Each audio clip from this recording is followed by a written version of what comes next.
Welcome back to Imperial Wealth's Crypto Chronicle podcast, where we're recording a history book of all the events that have happened in the cryptocurrency industry. We're going to be reporting to you on a weekly basis, so let's head live over to our team right now to discuss all things that have happened in cryptocurrency this week.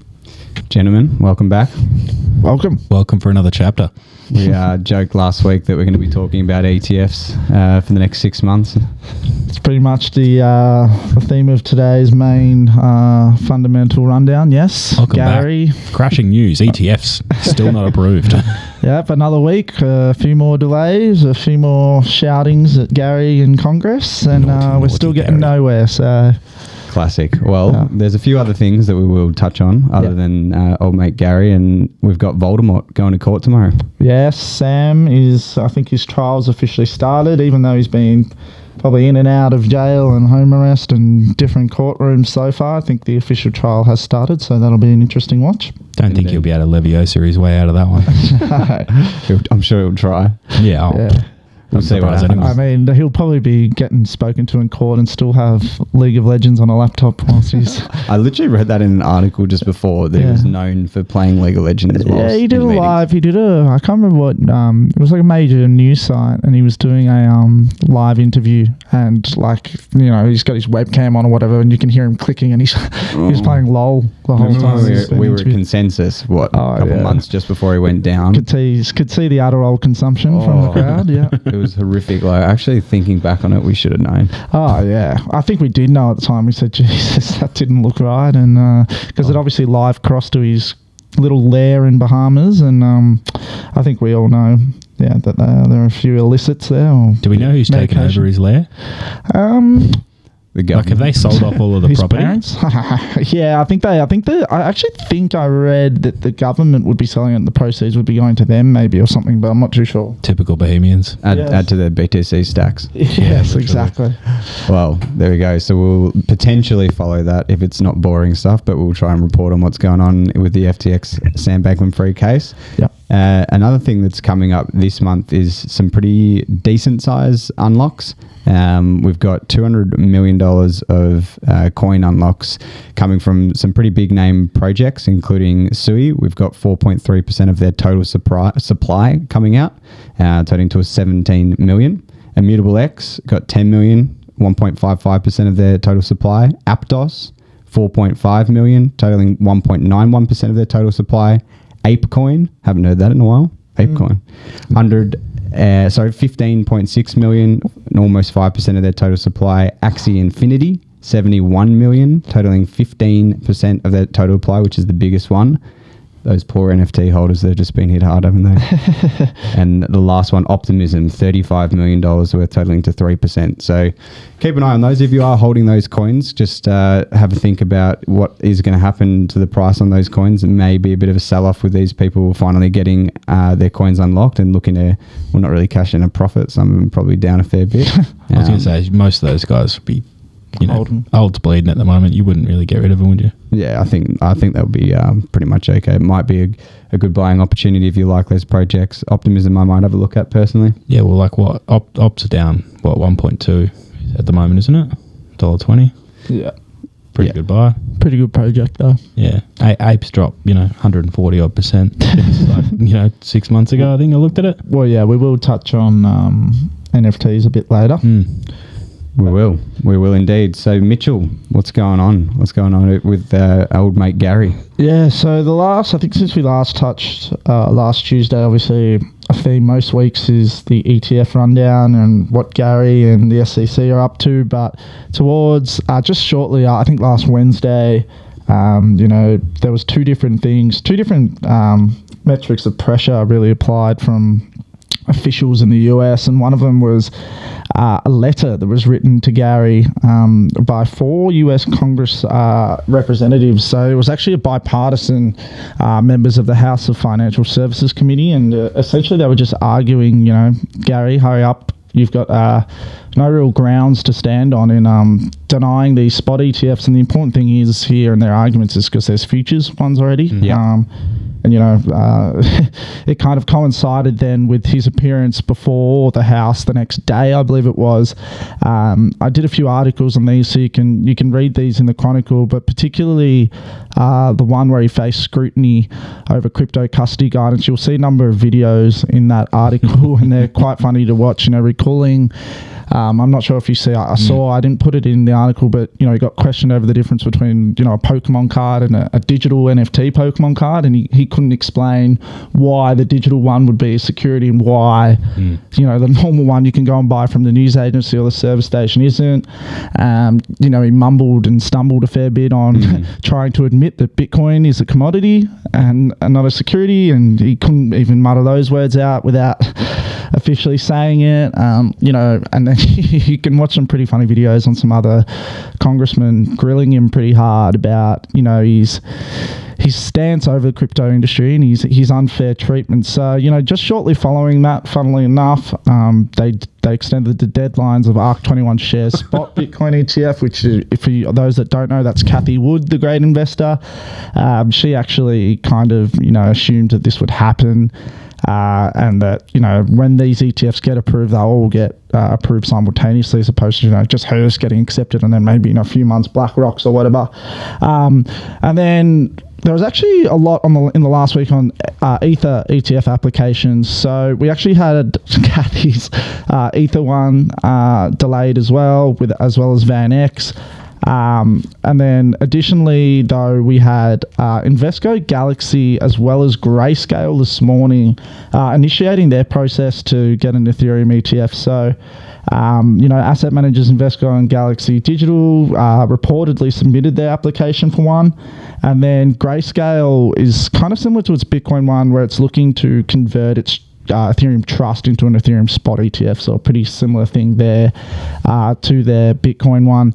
And then, obviously BlackRock, Invesco, and Bitwise had their Bitcoin spot ones delayed. So that'll be a bit of a watch, but really that's to wrap up kind of the last week or so of ETF news. It doesn't, it seems like, over and over. I think, I can't remember who it was, but one important analyst still gave it a 95% chance of approval come year end of 2024. So, 2023. Actually, no, he did say 2024. So, if it's not this year, it probably seems likely next year. I'm not opposed to the idea that some of these have been delayed till March at the latest, which I think falls exactly 1 month before the halving. So, it'd be interesting. People are desperate now, but who knows if the perfect storm's cooked up in March next year. I would just wonder, if the market starts to run heavily, whether they would delay it more, or they would want to get it done sooner. Who, the government? Oh, the SEC? Yeah, SEC, yeah. Well, you say that, but we spoke of, I think a few weeks ago on the podcast, the first one being submitted by the Winklevoss twins in 2011 or something. So theirs has been a 12-year wait. But I think Is theirs even still pending? Yeah, I actually should look into that. But it's interesting. I'm not really sure what their play is here, to be honest. They'd hold out as long as they could, right, so they can continue to line the pockets, right? Well, yeah, and you can almost tell it's a sense of stubbornness from the SEC, because they've been wrong on this. We discussed this last week. They just lost to Ripple. They just lost to Grayscale. So they're getting countersued or they're having actions come back their way and they're losing them. And, if they were to kind of cave right now, I think it would make them look pretty poor as an administration. So it'll be an interesting watch. I think the assumptions, we even said this the first time we discussed on ETFs. You asked me what my prediction would be, and I said 2024, because it just didn't seem like something they would do at this point in time, given the regulatory scrutiny in the US and the pressures they're facing already with Binance and with how much pressure they're getting to do it. And even as you said earlier in the piece, that Congress are writing letters to him saying, come on, let's get this done. It's inevitable. You'd think that before the end of the year, but we'll see how long they can delay. We'll see how long he makes us keep talking about it. Really hope it's not for the rest of the year, because people are just going to go, oh my God, am I listening to last week's podcast? Or, you know what I mean? Yeah, so in saying that, we'll move on to some slightly different news. We did mention before we would mention PayPal and their shift to seeking a patent for an NFT marketplace for enabling the trading of assets on or off chain. So it's an interesting one, isn't it? Given what the NFT market's like at the moment, it's quite dead. Yeah, I've always said that NFTs will come back. I don't know, it's inevitable when the volume starts coming into the market. So props to PayPal, I guess. Well, the thing is, it's kind of like, even regardless if you see the utilities and everything in NFTs, in terms of the greed in the market, that'll always be there with the JPEGs. So there'll always be demand when people know they can make money and they're greedy. Do you reckon the old ones will just get clean slated? I don't think so, because the OG ones will be fine. The OG ones will be fine, because there's always, for instance, like Yacht 8 Club's still by far, I think, the strongest in terms of it's dropped a lot, but it's still, the entry price is still 60 ETH or something to get a. There will definitely be that craze again of you know, things launching left, right, and center, and you're just buying them, holding them, selling them straight away. It's like those ones, particularly like a status symbol as such, in a sense. You know what I mean? Like people putting them around, was it Apple Watches and putting them on necklaces? Yeah, so, but I guess it is good for the NFT industry to see a big institution like PayPal back it. We had a short discussion before, but whilst JPEGs and all the rubbish that is thrown in the NFT market, as well as the crypto market that's oversaturated these type of things, there are projects out there with real utility, and I think PayPal will be aiming to kind of get into that digital art, music, event tickets, and have their platform used for like real utility like that. Definitely. I think what you'll see is, you got big name celebrities, whether it be Snoop Dogg, last time. What's the easiest way? Like when cryptocurrency is at the front line of the news, every news report is saying, crypto's at all-time highs. What's the easiest way for celebrities to capitalize on the crypto industry? They don't know anything about trading, They just go and launch NFTs. Yeah. I thought they just went and stood in front of FTX signs. That's a great point as well. But, we spoke about, imagine if Taylor Swift was able to NFT a music, a decade ago, or Britney Spears was able to in 2007. It's these type of things, and we've spoken about soulbound NFTs before, licenses, university degrees, stuff like that. And for more beginner listeners, the idea there is that when the people on sell these albums, etc., that you'll be able to, the original artist will capitalize on the ongoing resales. Yeah, it's like a train of custody in the sense of like people actually getting royalties. Yeah, you know what I mean. It's exactly. Directly transferable for the artists that are producing artwork. Well, music, once again, it's the argument for, think of that.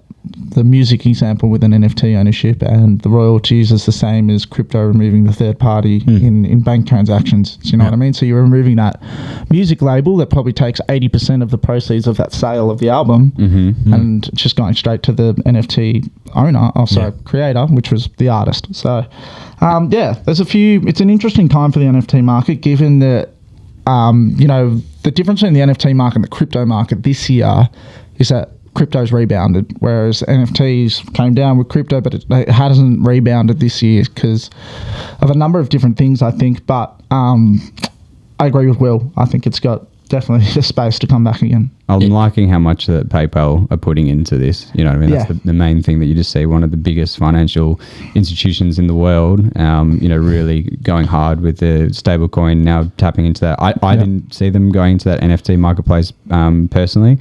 But we'll see what comes of it. Well, they've been really expanding lately. Like they obviously did, a few months back, that whole wallet that you can store alts, all sorts of stuff on there. So like they're expanding pretty rapidly, and I think that's probably a really bullish sign for the next few years. Well, it makes sense for them, right? Because they were the first internet money, or whatever you want to call it. It's not their own money, but the first way to transact, infamous way to transact and buy things and whatnot with digital currency. So it would only make sense that they then venture into this type of digital currency. Golden opportunity. It's still somewhat hard these days to pay for things with crypto. Usually people just cash out to Australian dollars and then pay off their card. Have you guys used PayPal with crypto before? I haven't, no. Do you reckon it works the same way in the sense that if you pay someone something and it doesn't come or whatever, you get your crypto back? So I was thinking this as well before in terms of, like with festival tickets, for example. Like scammers were renowned to use it because PayPal is so friendly towards the consumer, not the seller.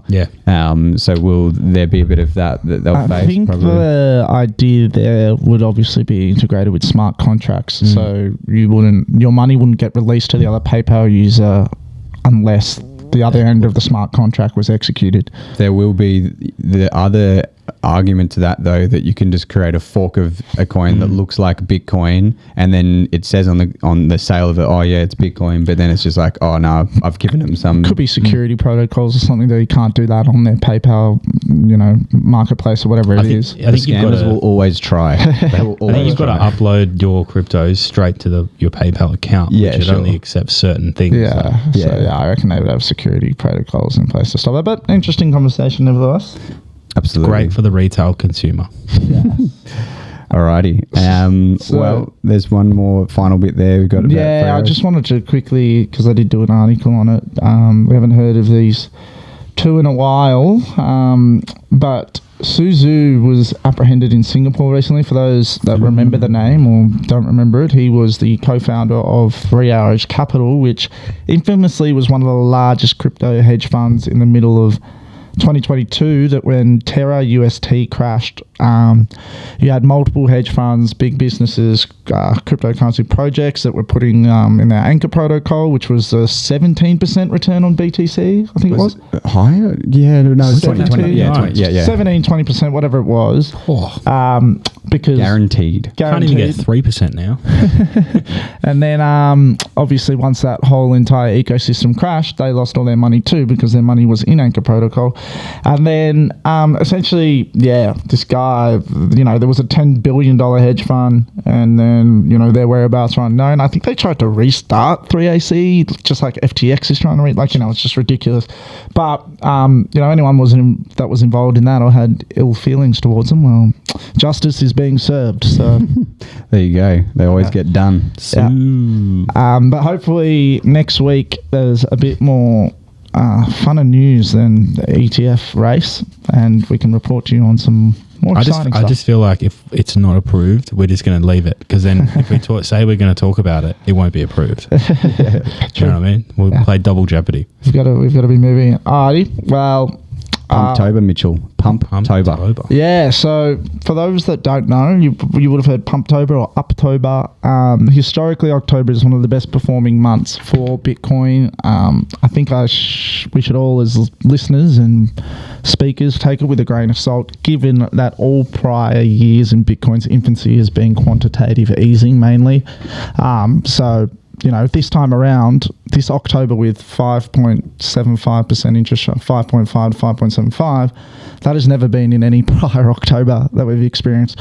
It's been a great start, though. I think Bitcoin popped 3 to 4% on October 1 US time. It was Monday for us, which was October 2nd, which is usually strange for America because it's their Sunday night and the markets aren't open and the big traders aren't around. But it actually plays into what I want to speak about a bit later, which is talking about the volume of the move and why it was quite easily predictable to see it get reversed quite quickly, which I mentioned to Trading Academy members. But quickly first, we'll just run over the DXY. It's been absolutely rocketing. I think it's 107.13 or something. Yeah, so last week, I think in last week's Chronicle, it was 106, and we spoke about how it can move up and tag out some prior highs. But the best thing, something we can take in consolation with this is the other markets are not flinching, and there is more often than not historically a very clear and accurate, not always, but most of the time, inverse correlation between the DXY and wider commodity markets and financial markets such as gold, Bitcoin,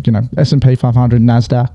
And then essentially these markets haven't really flinched. So I think this week, the S&P and the NASDAQ, despite DXY going 106 to 107, trade sharply higher.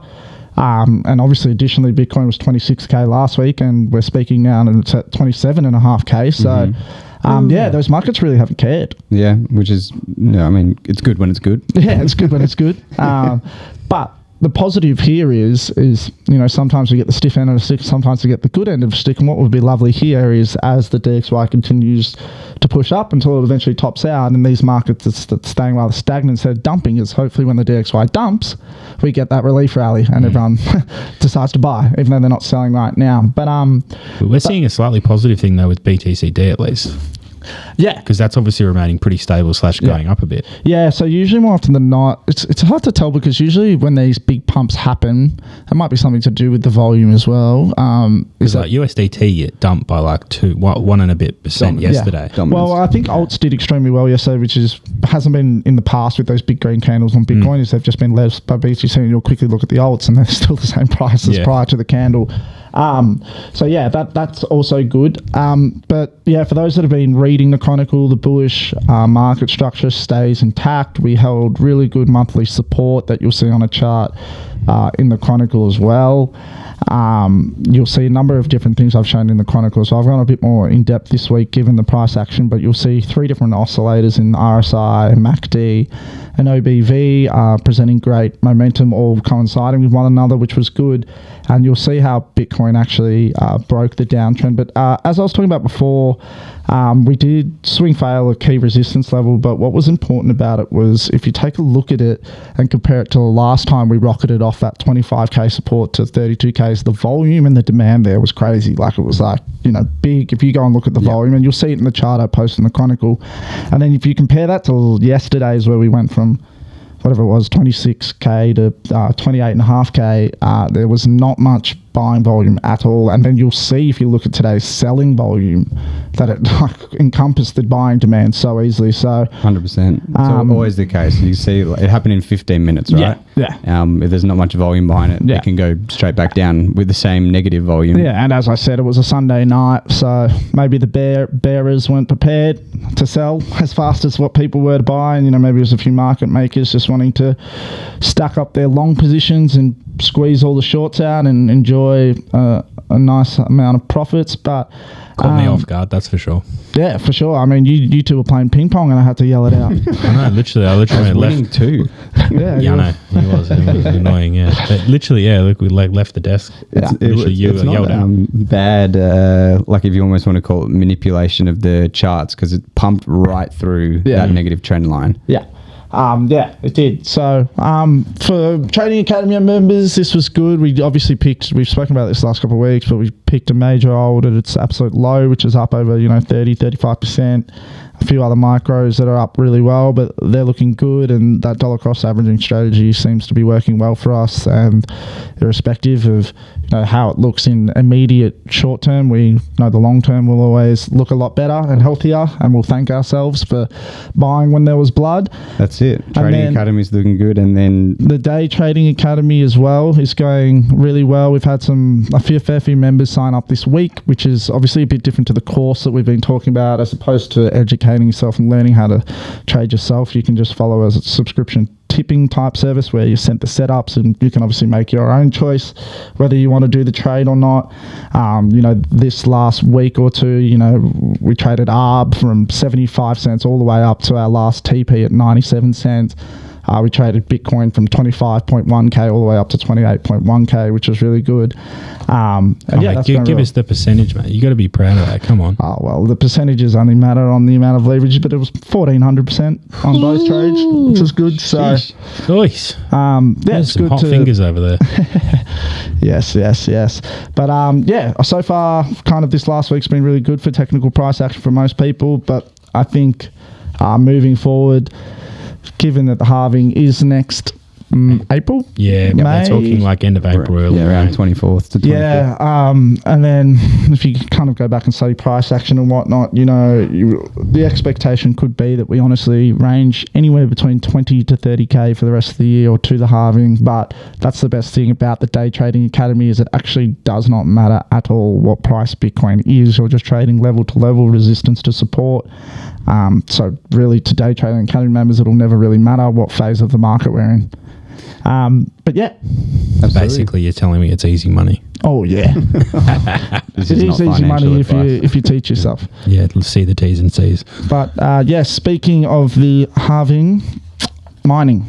How's mining looking, mate? Looking absolutely hunky-dory as per usual. There's actually not a lot to change on from last week, in the sense that we're actually going to see difficulty not move much, which is surprising. It's what we want to see, but we sort of haven't seen too much rise in hash rate. Like last fortnight was a giant jump. I think they were testing 1,000 S21s just because they could. And so we saw a giant hash rate jump up to like 500 exahash, which was crazy. So difficulty jumped by about 500%, but this month it's looking like it should drop by like 0.5% maybe. It's coming in this afternoon, this evening, our time. Yeah. So that looks good. I guess transaction rewards are down a little bit at the moment. I think that backlog of BTC got wiped out really, really quickly. There was sort of last week on Friday, there was about 13.5 Bitcoin in transaction fees sitting there ready to go. Kind of that's back down to zero. So it's done really well in that context. I think that we're going to see, I guess, some stable conditions for mining, which is a good thing. As much as difficulty is going to rise inevitably for the next 100 years. Yeah. It's just about obviously mitigating that when it comes to BTC and just trying to stay as passive as you can. Casper's done pretty well, all things considered. I was pretty cautious about this week or end of Sep coming around because there was quite a lot of machines that were rumored to be released or backlogs of people ordering pre-orders and vice versa. It only jumped by about 6 petahash, sorry. Yeah. So, worked out to be about 300 machines. Yeah. So not much. Not too much. Nah. Might see a few more come on. Still like a little bit of, it's still hard to get the supply, but their shipping's quick. Like we got some in 2 weeks. So, it's not really, there was shipping going in the last week of September. So I think we've seen majority. There's going to be drips and drabs here and there, but it's still quite a positive move in that sense. Casper's still pushing up to a somewhat all-time high. It still seems to be sitting at around that 5 cents US, which is pretty cool. Yeah. Machines. Yeah, it's hung on to that kind of ATH level, hasn't it? Because usually more often than not with these new projects, once it puts in that first ATH, which we saw, that wick up and we came down a fair bit and then we grinded slowly up. And remember how it took out that ATH and then came. You usually see if you don't close the daily candle or so, with projects like this above that, you see even a bigger pullback. But it's, I think obviously what's helped it is the rest of the market context, and I highly doubt BTC is going to pump from 26 to 28k, and Casper's going to go from 5 cents down to 4. But the thing I like is that the supply is only coming from mining, so there's only a slower rate of coins coming into the market. It's not like the figures I read out at the start of this podcast with some projects having 15% of their supply coming on one day. This is just consistently less and less of the coin is coming out, and it's going to get sharper in a sense because like at the moment we're in phase 2 of 16 in the sense of its release schedule, so it is going to drop pretty significantly over the next say 12 to 24 months, just being that we're releasing, I think it was 1 million Casper a day or whatever it is, that's going to consistently drop month on. That's it. So we should see relatively stable or somewhat hopefully increased prices going forward. Yep, for sure. So with Casper, what stock's available? KSO? At the moment it's the same as last week in a sense that it's KSOs, still KS3Ms. There's a select variation from Bitmain on any day and any blue moon as to what stock is available when it comes to it. One day you've got 8.8s and then the next day you've got 9.4s. So it is a little bit run of the mill, and there's obviously that sort of also speaking to, max order limits are like 10. So there really isn't much stock. It's like filling demand as they can. Yeah. What's the returns at the moment on KS3? So 8.8s are doing about $340 a day. The 9.4s are doing $400. So it's pretty nuts considering, and they're dropped in price quite a bit. You can get a 9.4 for around that 40k area. So they are starting to come down a little bit. Obviously that pre-hype for releases has started to taper off a little bit. I've seen quite a few clients actually buy one and then buy like a bunch of Bitcoin miners. So all in, 50 to 100k. But all of the mining revenue from BTC they're keeping because the Casper machine is paying for everything else. True. Because theoretically you're selling that as you go, whereas BTC you're just going to hold it and stack it. It's just like it's not that big a deal at the moment. It's paying itself. It's definitely not a long-term plan per se, but you at least let it get away with it for 6-12 months. Well, exactly right. I could be proven wrong. Could be the new Bitcoin, bro. Have we recorded that? Let's Just want to play that back in 6-12 months. So is there any strategy or any preferred Bitcoin miners that most people should be running with right now? The S19K Pro just still getting... Yeah, it's still probably the best one that's available on the market at the moment. You know what I mean? Yeah. Like until those S21s come out, which, you know, that's going to be middle of next year. Anyone who says that they're going to come out early, that's stupid as, because Bitmain's going to absolutely ram them for as long as they can. Yeah. You know what I mean? They'll pre-mine into the halving, realistically. They'd be silly not to. Yeah. Yeah, we'll see what happens. And even then, you know, they won't release them until they can get 20 to 50K for them. Yeah. You know, I mean, if they're still getting $8,000 or whatever it is for XPs, why bother? Yeah. You know, they've still got the JXPs coming out end of this year. So I think anything, if you can get below 24 watts per terahash, ideally that's the best way to look at it. Yeah, for sure. And I wouldn't be surprised, like you said, the middle of next year seems good. Like I can't remember was it the XP they brought out when we were at Consensus last year? Yeah. Yeah. Yeah, so I wouldn't be like, they usually bring out something, you know, at one of those events, and like we've discussed, you know, timing wise, it's 2 months after the halving, it's at the biggest crypto event, blah, blah, blah, blah, and they can charge X amount for it then because Bitcoin's this price. Yeah, exactly. And that's like historically what they've done. Like if you look back to when they first announced XPs, you know, they were talking about them, they had this giant, you know, press conference-y, you know, thing like they did this year with the World Bitcoin Mining Conference. Yeah. And it didn't come out for 6 to 12 months. Yeah. It's just a hype train. Like you can go and put a pre-order on Bitmain's website now for the S21 and not get it. Yeah. For 12 months. Like it's just something that you look forward to, no worries down the line, but there's just no way you would wait per se for that. You know, you can get It's not worth it, as you say. If you can get something that's got 24, you know, watts a terahash. We'll put into perspective, right? The brand new S21 air-cooled machine, I think, is 17.5 watts per terahash. That's amazing. Yeah. But that's obviously Bitmain's spec, and that's, you know, them buttering that up really, really nicely for you and putting a bow on it, and that's not possible. I'd put it at probably 18.5 watts at real pace. Yeah. So, you know, you're talking 5 watts difference from the top machine right now. But you start mining today. But you start mining today and it's only $4,500, not 50. Yeah. So, exactly. you know what I mean? The trade-off is just too massive to even contemplate it. You know, buying the brand new IT machine a year out or even 6 months or 4 months out, that's costing you an arm and a leg. It's not worth it. Yeah. Tend to agree. Well, we will put it as a wrap there until next week, and we'll be back to talk about the ETF. Now that you've said that, it's not going to get approved. Yeah. Well, at least the date does. We've got an hour podcast dedicated to celebrations of it being approved. Literally. For our If we 8 months do- of talking about it. If we do, can we live trade with a bottle of Krug or something? That'll be nice. As Yeah. We'll do Might something even like that. get Gary live on air. Ooh, Yeah. Gary. Special guest. Alrighty. See you later, next everyone. week. Cheers, lads.